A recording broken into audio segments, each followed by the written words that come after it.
nuestro pan de cada día, alimento para el alma, Él es pan. Sigue disfrutando de nuestro contenido en nuestro canal Pan de Vida Eterna. Apóyanos suscribiéndote, dándole like, compartiendo para que este mensaje sea de bendición y llegue a muchas personas en el mundo. Pasión tenemos por estar, solo tú nos llenarás al adorarte. Somos amantes de tu presencia, somos amantes de tu presencia, somos amantes de tu presencia, y siempre queremos ser. Somos amantes de tu presencia, somos amantes de tu presencia, somos amantes de tu presencia, y siempre queremos ser.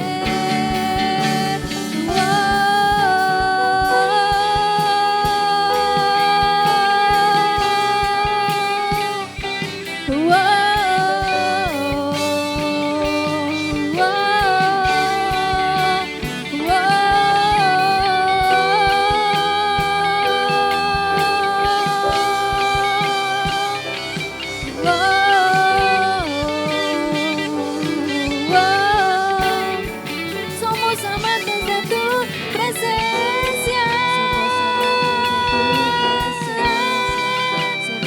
amantes de tu presencia, y siempre queremos ser. Somos amantes de tu presencia, amantes de tu presencia, somos amantes de tu presencia, y siempre queremos ser.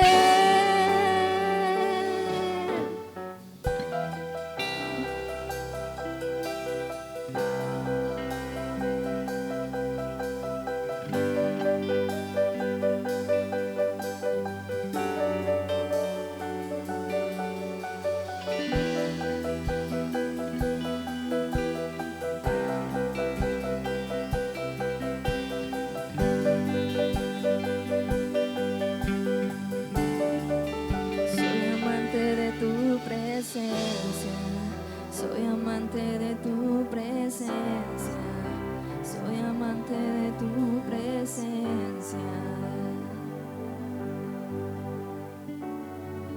soy amante de tu presencia, soy amante de tu presencia, soy amante de tu presencia, y siempre quiero ser.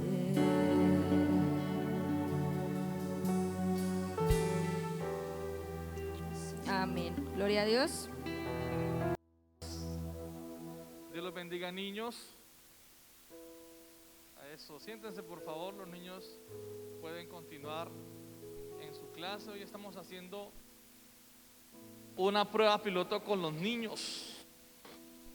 Una prueba piloto con los niños donde estaremos yendo poco a poco, restableciendo nuestra escuela dominical. No le avisamos a muchos hermanos ni lo hicimos muy abierto porque queremos hacerlo muy paulatinamente. ¿De acuerdo? Usted no va a decir, ay, pastor, no me dijo nada, porque queríamos mantener pocos niños y ya, pues usted ya sabe que empezamos a recibir los niños. Estamos recibiendo entre 15 y 17 y poco a poco estaremos restableciendo nuestra escuela dominical. Bienvenidos, mis hermanos. Me alegra mucho saludarles, me alegra mucho estar una vez más desde la casa del Señor. Le felicito y le agradezco mucho la disciplina y el sometimiento a cada uno de los protocolos. ¿Cómo me escuchan con tapabocas? Sí, ustedes me escuchan bien, pero yo no hablo bien. El problema es que yo no hablo bien, hermano. Siento que el aire se me va, pero voy a acostumbrarme, porque tenemos que adaptarnos a ese tipo de circunstancias. Vamos a abrir la Biblia, por favor, en el libro de Nehemías, capítulo 8. Nehemías, capítulo 8, versículos 1 y 2. Gloria a Dios. Hemos venido dándole una temática, hemos venido trabajando una temática respecto a los libros de Esdras y Nehemías que tienen que ver con el fin del cautiverio del pueblo de Judá y de Jerusalén. Estuvieron 70 años en cautiverio, primero a manos de Babilonia, luego a manos de los persias. Y los libros de Esdras y Nehemías tienen que ver con ese momento en la historia donde Dios determina que se acabó el cautiverio. Hablamos de 3 etapas. Primero hablamos de Zorobabel, luego hablamos de Esdras. Hace 8 días hablamos de Nehemías, que fue designado por Dios para reconstruir las murallas. Ya en este punto, en este capítulo 8, ya la obra ha terminado. Ya las murallas están reconstruidas. Ya está restaurado el muro y la ciudad como tal. Bueno, acabamos. ¿Y ahora qué sigue? Ya se restableció la parte física de Jerusalén. Ahora había que restaurar la parte espiritual. Ya habían levantado murallas, ya los enemigos no eran un problema, ya las personas estaban viviendo allí en Jerusalén, pero hacía falta restaurar la comunión con Dios. Y de eso les quiero hablar, porque esta comunión con Dios se restablece en este punto, en este capítulo, a través de la palabra. Dice como título en el capítulo 8, Esdras lee la ley al pueblo. Cuando la Biblia habla de ley, ¿a qué se está refiriendo? A los 5 primeros libros de la Biblia, que eran los que existían a la fecha: Génesis, Éxodo, Levítico, Números y Deuteronomio. Eso fue lo que leyó Esdras en este acontecimiento que marcaría la restauración y la completa consagración del pueblo a Dios. Vamos a hacer lectura de los versículos 1 y 2. Repito, Nehemías capítulo 8, versículos 1 y 2, por favor. ¿Dicen amén? Nehemías capítulo 8, versículos 1 y 2. Y se juntó todo el pueblo como un solo hombre en la plaza que está delante de la puerta de las aguas, y dijeron a Esdras el escriba que trajese el libro de la ley de Moisés, el cual Jehová había dado a Israel. Versículo 2: y el sacerdote Esdras trajo la ley delante de la congregación, así de hombres como de mujeres, y todos los que podían entender, el primer día del mes séptimo.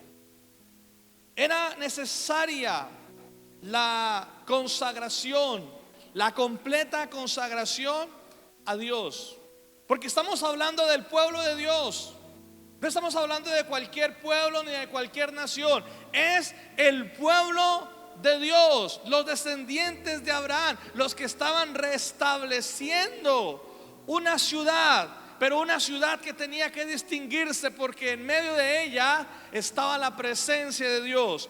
Es decir, ¿qué sacamos con una Jerusalén hermosa, esplendorosa, calles recién pavimentadas, casas bien construidas, el templo esplendoroso, las murallas bien construidas, y la comunión con Dios? No, pues gracias a Dios volvimos, gracias a Dios tenemos un ritmo de vida normal y la comunión con Dios. Si nosotros comparamos este escenario con nuestro escenario actual, donde todo está volviendo a la normalidad, o más bien nos estamos preparando para lo que llaman los expertos una nueva normalidad, entonces el trabajo vuelve a restablecerse, las empresas vuelven a activarse, los niños vuelven al colegio y todo normal. Sí, amén. ¿Y nuestra comunión con Dios qué? Es decir, este tiempo que tuvimos nos sirvió para que nuestra comunión con Dios se renovara. No era solamente una construcción, una parte física la que le interesaba a Dios.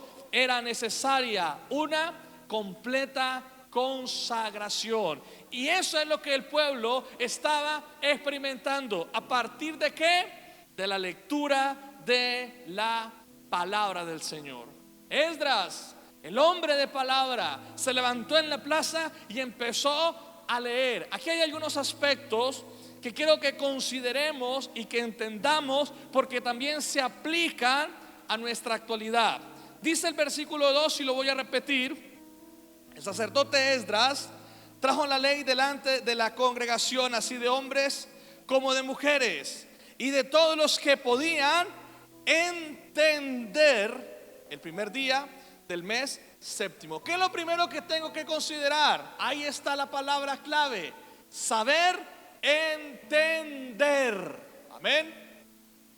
¿Quiénes estaban allí? Las personas que tenían el intelecto, las personas que sabían leer, que sabían escuchar, que sabían comprender. Tenían que ser personas que pudieran entender. ¿Y dónde estaban los niños? Tal vez estaban en casa, tal vez había alguien cuidándolos, pero se aseguró Nehemías que los que estuvieran allí sean las personas que pueden entender. ¿Qué tan agudo está nuestro entendimiento? ¿Qué tan entendidos somos en la palabra del Señor o en los principios de la vida con los que crecemos?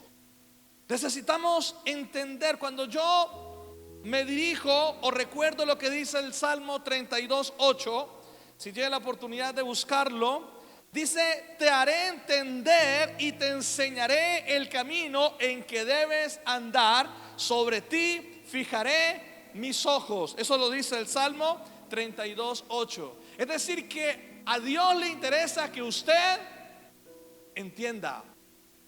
Es decir, que Dios se va a valer de su capacidad intelectual y de comprensión para poderle enseñar lo que Él quiere que usted aprenda. Amén. O a usted tal vez le falta un tornillo y no puede entender. No, mis tornillos están bien ajustados y tengo la capacidad de entender. ¿Entender qué? ¿Qué es lo bueno? ¿Y qué es lo malo?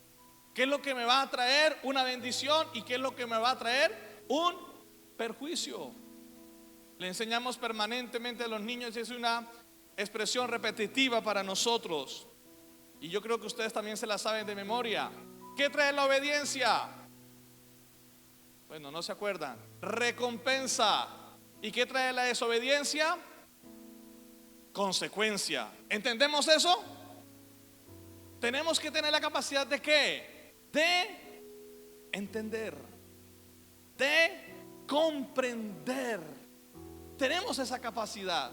Somos muy inteligentes. Mira, a veces nosotros decimos: no, pero es que yo leo la Biblia y no me puedo aprender los versículos. Y es que yo trato, hermanos, somos inteligentes. A veces el enemigo nos hace pasar por brutos espirituales cuando pretendemos no serlo. No, somos muy inteligentes, hermanos.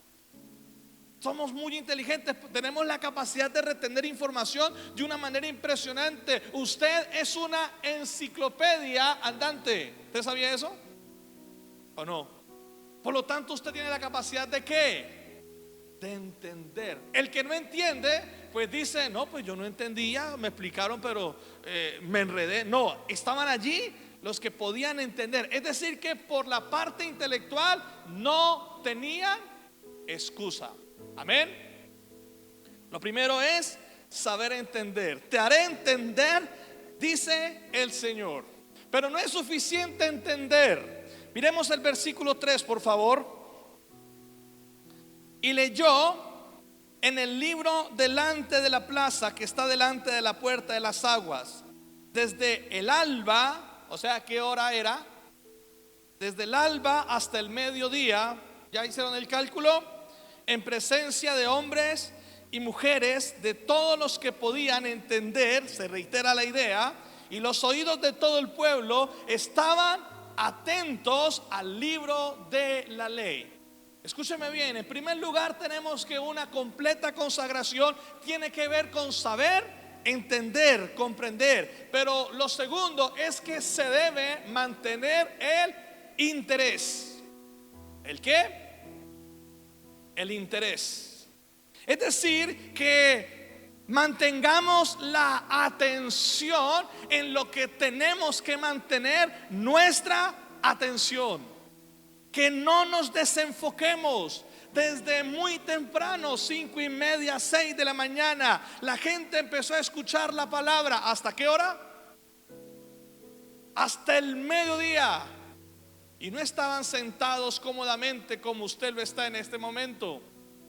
Y Esdras tampoco estaba con la comodidad que tengo yo ahora, de que tengo un celular, de que tengo un micrófono, de que tengo una buena luz. No. Estaba leyendo la Biblia, estaba leyendo la palabra como buen escriba, y la gente estaba atendiendo más de 6 horas, atendiendo y enfocando el mensaje de la palabra del Señor. Esdras leía, algunos levitas interpretaban y explicaban, pero la gente estaba con su atención puesta en lo que tenían que ponerle cuidado. ¿Sabe cuál es una de las estrategias del reino de las tinieblas para interrumpir nuestra consagración al Señor? Distraernos. Que dejemos de enfocar nuestra mirada en el Señor para enfocarnos en otras cosas. ¿Y sabe qué es lo más terrible? Que lo ha logrado. Porque estamos más pendientes de nuestras redes sociales, del internet, de lo que está de moda, que del Señor. Lo he dicho muchas veces, mis hermanos. Si usted pasa más tiempo frente al celular que delante de la presencia del Señor, entonces el Dios de la Biblia no es su Dios.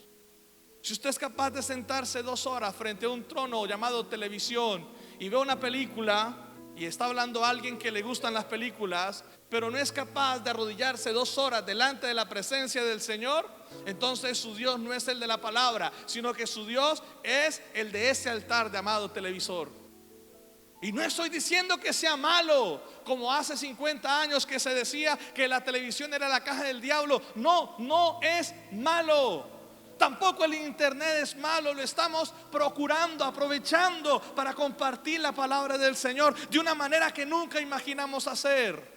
Pero esa es mi atención. Su atención está más puesta en aquello que no nos conviene, está más puesta en aquello que no edifica y que por consiguiente nos traerá un perjuicio y nos llevará a la destrucción.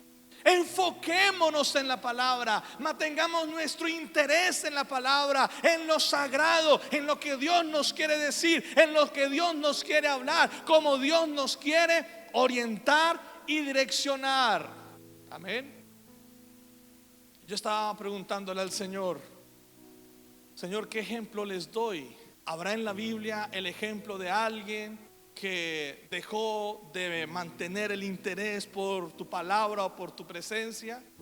¿Habrá alguien en la palabra que tuvo un descuido? ¿Habrá alguien en la palabra que dejó de mirarte a ti para mirar a otro lado?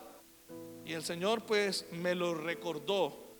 Segundo libro de Samuel, capítulo 11, versículos 1 al 4. No voy a profundizar en este ejemplo, pero sí lo voy a mencionar para que veamos lo perjudicial que puede llegar a ser perder el interés.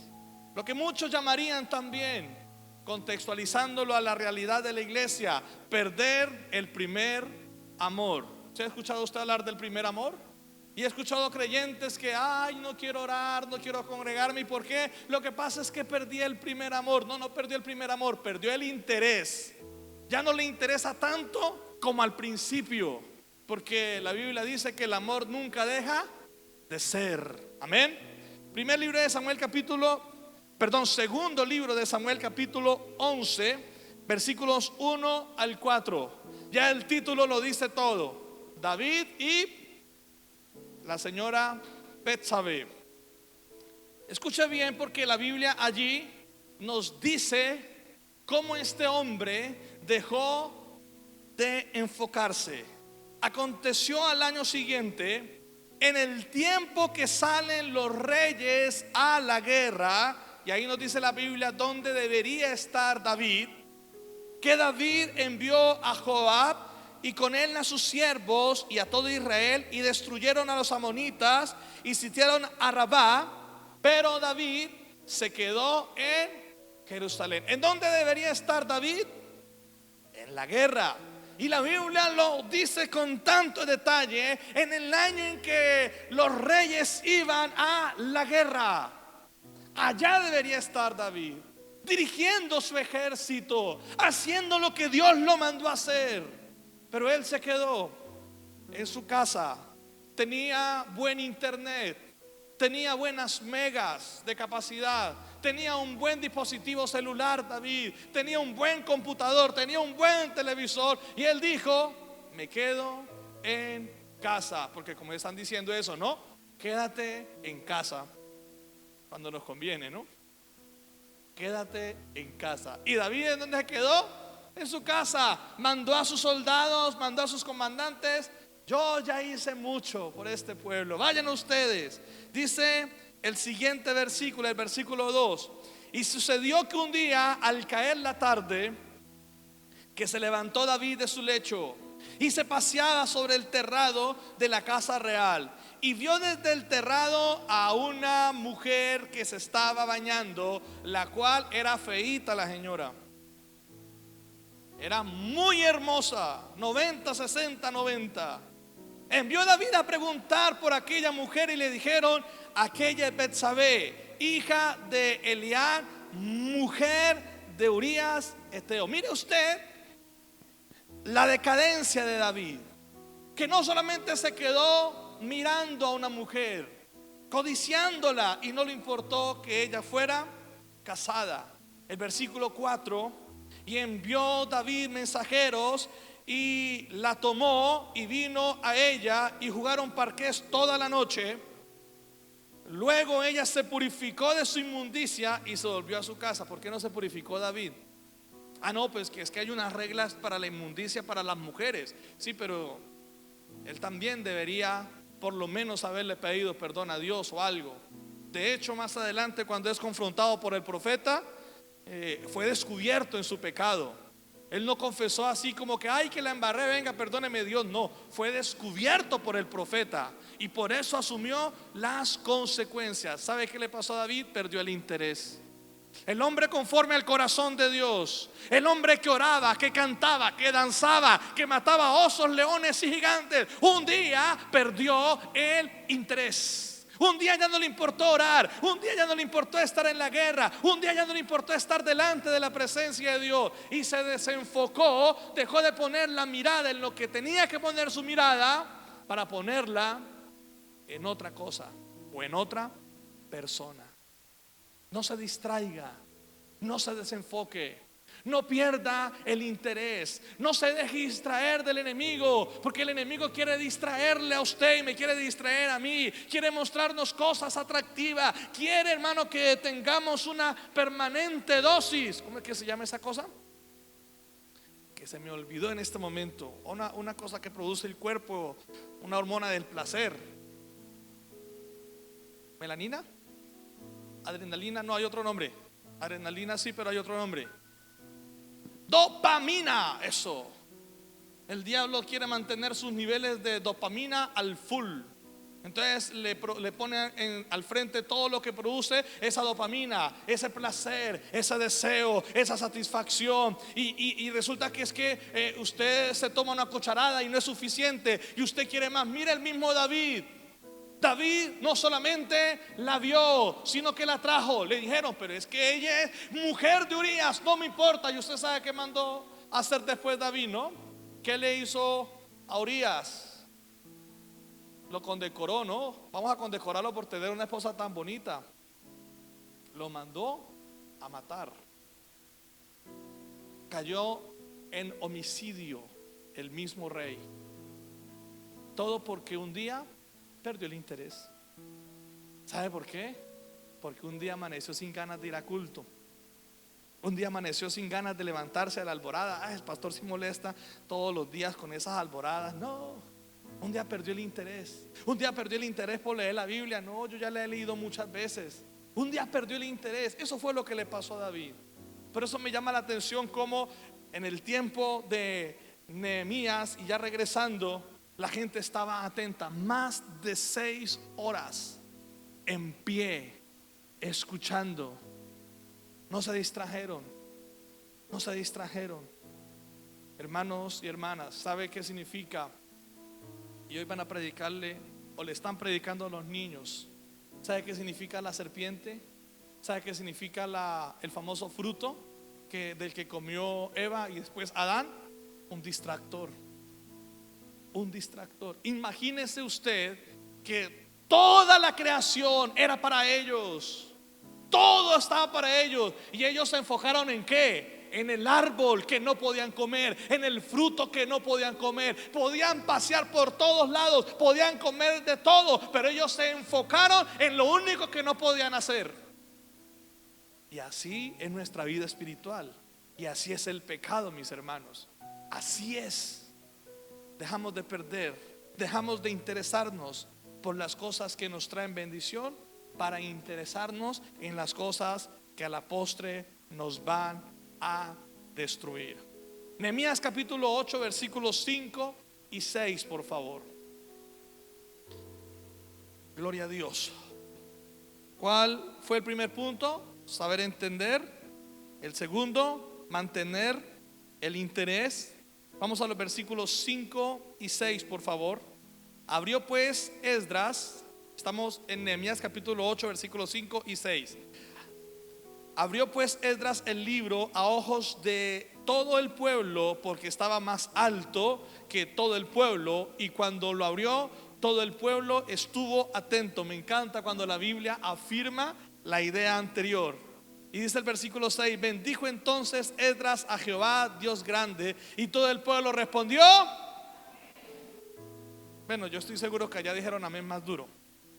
Vamos a repetirlo otra vez. Bendijo entonces Esdras a Jehová, Dios grande, y todo el pueblo respondió. Ah, ya estuvo más bonito. Amén, amén. Alzando sus manos, y se humillaron y adoraron a Jehová, inclinados a tierra. A mí me parece extraordinaria esta acción. Estuvieron de pie más de 6 horas. Luego en un momento tuvieron fuerzas para decir amén, amén. Luego levantaron las manos adorando a Dios, y como si fuera poco, se postraron rostro a tierra. ¿Cómo se postraron? Rostro a tierra. Se humillaron delante del Señor. ¿Sabe qué significa completa consagración? Significa rendición total. Eso significa que me rindo definitiva y totalmente al Señor. ¿Estaban agotados? Sí. ¿Se extendió el culto? Sí. Más de 6 horas, hermano. Pero ellos estaban atentos. Había una característica especial. Habían pasado o habían sobrevivido un cautiverio. Por muchos años no se leyó la palabra. Por muchos años no hubo culto. Por muchos años no hubo adoración. Por muchos años no hubo sacrificio. Para algunos de ellos era la primera vez que le escuchaban. Para otros hace mucho tiempo no le escuchaban. Pero la reacción fue generalizada. Escucharon, levantaron sus manos, alabaron al Señor y se postraron a honrar al Señor. Hay ocasiones en que los corazones se endurecen. Hay ocasiones en que los corazones, hermanos, se cauterizan. Alguna vez un pastor le dice a alguien en la congregación: hermano, cuando la gente se pone de pie, ¿usted por qué no se pone de pie? Y él respondió: porque no quiero. Pero es que usted debe ponerse de pie, porque ponerse de pie es reverencia, ponerse de pie es adoración, ponerse de pie es estar atento. Ah, pero yo no quiero, a mí no me gusta. Entonces el pastor le dice: no, pero yo le pido que se ponga de pie. Y fue tan insistente el pastor que el hermano se pone de pie y le dice: quiero decirle una cosa, pastor, físicamente estoy de pie, pero mi corazón sigue sentado. ¿Hay corazones duros? Hay corazones duros, hermanos. Pero estas personas estaban allí entendieron, mantuvieron su interés y se rindieron delante de la presencia del Señor. Estaban postrados delante del Señor. En cuarto lugar, quiero que vayamos a los versículos 8 y 9. Nehemías capítulo 8, versículos 8 y 9. Y leían en el libro de la ley de Dios claramente y ponían sentido de modo que entendiesen la lectura. Nehemías el gobernador y el sacerdote Esdras escriba y los levitas hacían entender al pueblo y dijeron a todo el pueblo: día santo es a Jehová nuestro Dios, no os entristezcáis ni lloréis, porque todo el pueblo lloraba oyendo las palabras de la ley. Me encanta esa parte. ¿Y sabe por qué me encanta, hermanos? Porque a veces sufrimos espiritualmente de una patología que se llama insensibilidad. Y yo quiero que nos imaginemos algo. ¿Cuántos alguna vez se han enfermado? Pastor, pregunte, ¿cuántos no se han enfermado? Y cuando nos enfermamos, tenemos algunas reacciones. Una de las que menos nos gusta es el dolor. ¿Usted se imagina, hermano, que usted y yo tuviéramos un supercuerpo que no sintiera dolor? Que usted se ponga a pelear con alguien y le peguen puños y patadas y usted no sienta nada. Sería bueno, ¿sí o no? Y usted le diga al agresor: ja, ja, ja, ja, me puso el ojo colombino, pero no me dolió. ¿Usted se imagina, hermano? Sería bueno, ¿sí o no? Sería bueno. Resulta que hay personas que padecen. ¿Cómo que padecen? Padecen de esa enfermedad que se llama insensibilidad. Padecen de esa enfermedad, que no sienten dolor, que no sienten frío, que no sienten calor, que no sienten, hermanos, una temperatura amplia. ¿Y por qué es un problema? Porque cuando se enferman no se dan cuenta que están enfermos y se pueden morir sin sentir dolor. Por eso es un problema, porque el dolor está indicando que el cuerpo hay alerta, en el cuerpo hay una situación extrema, peligrosa, que lo hace a usted decir: me duele, y poder tratar la situación que sea. Hay personas que nacen con esa enfermedad. ¿Sabe qué? No sentir es una enfermedad. Y el pueblo por mucho tiempo fue insensible espiritualmente. Y hermanos, me preocupa mucho porque vivimos en una nación, en un país, en una sociedad donde permanentemente hay masacres. ¿Y qué pasa al principio? Ay, pobrecita esa gente, ay. ¿Y qué pasa después? ¿Dónde fue la otra masacre? ¿Cuántos muertos hubo? Ya no nos importa, ya no nos duele, ya nuestro corazón se vuelve insensible. Lo cuarto, mis hermanos, es la sensibilidad espiritual. Apenas termine la cuarentena, hago un pedido de cebolla. Y apenas ministre, le paso una cebolla a cada uno. Hermanos, vamos a ministrar al Espíritu Santo, a ver si por lo menos con la cebolla lloramos. Porque nos volvemos insensibles, hermano. ¿Cuándo fue la última vez que usted se arrodilló con lágrimas, con gemido delante de la presencia del Señor? ¿Cuándo fue, hermano? Bueno, al principio de la pandemia, muchos, ¿no? El mundo se va a acabar. Usted no se imagina la cantidad de gente que atendimos, hermano, de Colombia y de fuera de Colombia. La gente angustiada, la gente asustada, la gente aterrorizada. Pero cuando la emergencia fue pasando, al principio no. Al principio, cuando comenzaban a hablar de los muertos, 50 muertos, 100 muertos, 200 muertos, ¡ay, tanta gente muriéndose! Y ahora 5,000, 6,000, 8,000, ya no da nada. Porque nos volvemos como insensibles. El pueblo empezó a gemir.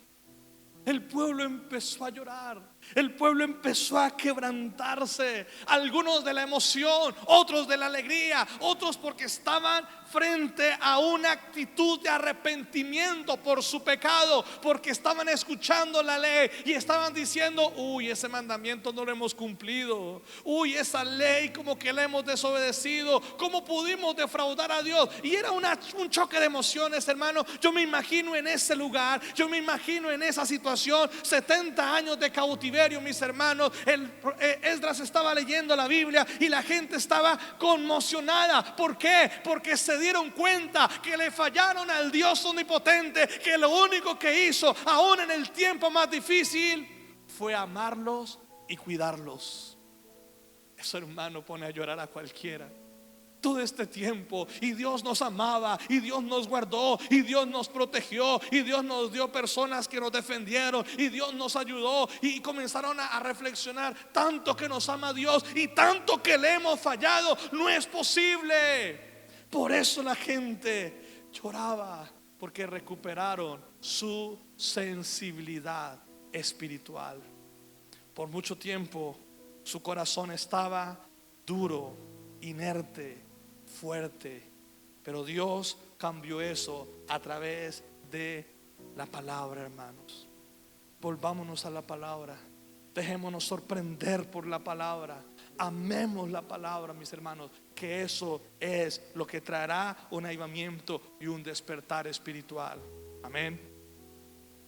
Tenemos que volver a la palabra, hermanos. ¿Cuándo fue la última vez que usted, leyendo la palabra, sintió que Dios le hablaba y usted se quebrantó y lloró y usted dijo: uy, Señor, ¿cómo fui capaz de fallarte? O usted vio una promesa y esa promesa lo conmovió. ¿Cuándo fue la última vez, hermanos? Nos hemos vuelto muy insensibles espiritualmente. No nos importa pecar, no nos importa fallarle a Dios, no nos importa, mis hermanos, alejarnos de Él. ¿Sabe qué pasó con David? David se volvió insensible espiritualmente. ¿Sabe qué pasó, hermanos, con el pueblo de Judá y de Jerusalén? Se había vuelto un pueblo insensible, pero la palabra del Señor les permitió recuperar eso. Quiero que terminemos con el versículo 10. Y el versículo 10 tiene una promesa tan extraordinaria, hermano, que si usted no lo conmueve esta promesa, hermano, no lo conmueve nada. Dice: luego les dijo: id, comed grosura y bebed vino dulce. Ojo, vino dulce, para que no digan que los mandó a emborracharse. Y enviad porciones a los que no tienen nada preparado, porque día santo es a nuestro Señor. No os entristezcáis, porque el gozo de Jehová es vuestra fuerza. ¿Usted no le emociona eso, hermano? El gozo de Jehová es vuestra fuerza. Cuando David pecó y pidió perdón, ¿qué le pidió a Dios que le regresara?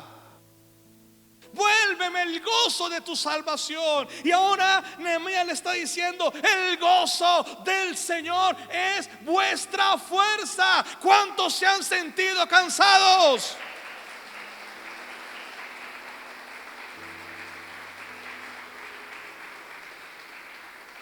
¿Cuántos se han sentido cansados? ¿Cuántos se han sentido agotados? ¿Cuántas veces usted no dice: no doy más, no tengo aliento? Pero Nehemías le está diciendo: alégrense en el Señor, porque esa es vuestra fortaleza. Amén. Alégrense en el Señor, hermanos, en la alabanza, en la adoración. Busque motivos para alegrarse en el Señor. Tal vez usted diga: no tengo muchos motivos para estar alegre, pero usted y yo somos bendecidos, herederos de las promesas que ganó nuestro Señor Jesucristo en la misma cruz del Calvario. Eso nos tiene que traer alegría, hermanos. Eso nos tiene que traer alegría. Yo no sé si usted se alegra como yo cuando tenemos la oportunidad, después de tantos meses, abrir el templo. Yo no sé, hermanos, si usted se siente tan privilegiado como yo en poder doblar sus rodillas. Yo le digo al Señor: wow, Señor, puedo doblar mis rodillas, puedo hablarte, puedo orar, puedo alimentarme de tu palabra. Mi nombre sigue escrito en el libro de la vida. Hermano, alegrémonos, porque el gozo del Señor es vuestra fortaleza. No os entristezcáis. No os entristezcáis. Vamos a orar al Señor. Le pido que por favor se ponga de pie y vamos a replicar lo que pasó en el capítulo 8. ¿Cuántas horas estuvieron? 6. Y faltan 10 para las 10. ¿A qué horas acaba el culto hoy? Algo, ay, pastor. Tranquilos, que ya tenemos quien le cuide a los niños, no se preocupe. Si son las 10 y el culto se va a demorar por lo menos 4 horas más, tranquilo, y almuerza a las 2 de la tarde. ¿Alguien se ha muerto por almorzar a las 2 de la tarde? No. Ay, pero pastor, tengo cosas que hacer. No se preocupe, estoy bromeando. No vamos a estar hasta las 2 de la tarde. Pero mire, hermanos, tan bonito cómo se entendía la palabra y cómo había ese interés por la palabra, mis hermanos. Cómo había ese interés por mantenerse en la presencia del Señor. No sé, a mí se me ocurre que hagamos algo, que tome su Biblia, si todavía tenemos la buena costumbre de traerla. Si no la trajo, entonces reflexione una promesa, reflexione un pensamiento. Somos el pueblo de la palabra, mis hermanos. Y esta no es una palabra de motivación, porque es que últimamente la han usado es para motivar. No, esto es una palabra que nos conecta con el cielo. No es para motivarlos, es para consagrarnos al Señor. Es para enseñarnos el plan y el propósito de Dios sobre nuestras vidas. Es para leerla, disfrutarla, alimentarnos espiritualmente. No es para motivar. No es para que la gente deje de ser pesimista y empiece a ser optimista. Yo ya les dije, hermanos, hace unos días, ni pesimistas ni optimistas esperamos en el Señor. Ni positivos ni negativos. Dependemos de la perfecta voluntad del Señor. Ni de izquierda, no, ya me meto en otro cuento. Vamos a orar al Señor. Cierre sus ojos, síguele, Señor. Gracias por tu palabra. Gracias por tu presencia. Gracias por tu santa unción, Señor. Gracias, Dios, por tu misericordia. Gracias, Espíritu Santo, por tu presencia en medio de nosotros. Gracias porque podemos orar. Y cuando oramos nos conectamos con tu trono. Yo no sé usted, pero yo me emociono con esa idea. Gracias porque al orar nos podemos conectar con tu presencia, Señor. Señor amado, somos el pueblo de la palabra. Somos el pueblo de la ley, porque tenemos que cumplirles vigentes. Los 10 mandamientos están allí. Somos el pueblo santo. Somos ese real sacerdocio, ese pueblo adquirido por Dios, para que anunciemos las virtudes de aquel que nos llamó de las tinieblas a la luz. Oh Señor, aquí estoy. Yo quiero, Señor, hacer una oración contundente por aquellos que están presentes. Algunos no están presentes porque hay situaciones de salud, situaciones laborales. También oramos por ellos. Y los que están enfermos, hermanos que están enfermos, te pido que los estés sanando en sus casas, Dios. Otros están trabajando, ocupándose de sus labores, pero creo que aquí están los que han sido convocados, han respondido a esta convocatoria, Señor, y dice: estoy aquí porque me importas. Dígale eso al Señor en este momento. Estoy aquí porque me importas, porque me interesa seguirte, porque me interesa glorificarte, porque me interesa adorarte. Y yo le voy a pedir que usted levante sus manos por un momento. Usted que está aquí en el templo, en la casa del Señor, pero si usted está en la casa viendo esta transmisión, dígale al Señor: tú me importas. Y donde esté, levante sus manos y dígale: me importas mucho, Señor. Me importa seguir siendo tu hijo. Me importa seguir predicando tu palabra. Tú me importas, Dios. Algunos tal vez con sus expresiones dicen otra cosa, pero yo con mis manos levantadas te digo: me importas mucho, Señor. Eres lo más importante de mi vida. Eres lo que le da sentido, significado a mis días. Tú me importas, Dios. Porque usted, cuando recibió ese mensaje de WhatsApp, cuando se programó, cuando mostró el interés, usted estaba siendo guiado por el Espíritu Santo. Muchos ignoraron ese mensaje. Muchos dirían: otro día voy, ya habrá tiempo, todavía nos estamos cuidando. Pero usted demostró interés y está aquí escuchando esta palabra y haciendo esta oración. Por eso yo te pido una bendición especial para tu pueblo que está aquí congregado y que con esta actitud está diciendo: tú me importas, Dios, tú me importas. Y deje que el Espíritu Santo ministre su corazón, y deje que el Espíritu Santo le esté llenando, y deje que el Espíritu Santo esté haciendo algo nuevo. Tú me importas, Dios, dígale eso.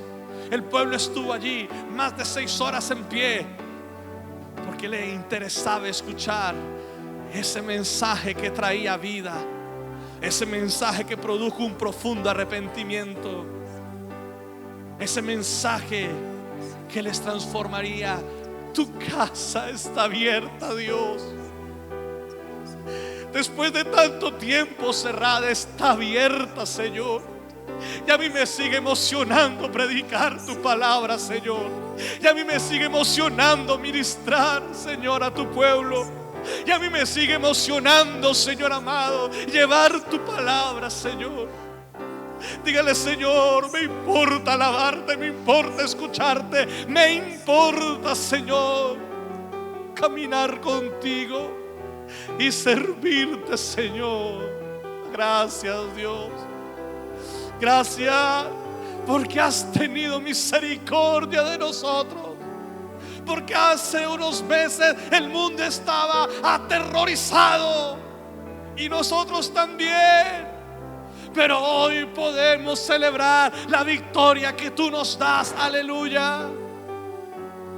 Somos el pueblo bendecido. Oh Dios, glorifícate. Despiértanos, ayúdanos, impúlsanos y danos más de tu presencia, de tu llenura y de tu gloria, Señor. Aleluya. Gracias, Señor, por tu gran amor. Dígale: Señor, siempre quiero ser. Muchas, pero muchas gracias por estar aquí, por seguirnos, por acompañarnos en este paso a paso que ha sido este tiempo de crisis mundial en el que hemos visto la gloria, misericordia y fidelidad de Dios. Hoy le damos gracias al Señor por permitirnos nuevamente desde la casa, desde el templo, poder llevar este mensaje a cada casa, a cada familia y a cada hogar. Que Dios los bendiga. Gracias por estar ahí en familia, siguiendo este servicio. Recuerde que hay una línea de WhatsApp si se quiere poner en contacto con nosotros para una ayuda espiritual, para peticiones de oración. Y nos vemos la próxima con más Nuestro Pan de Vida. Que Dios les bendiga. Jesús.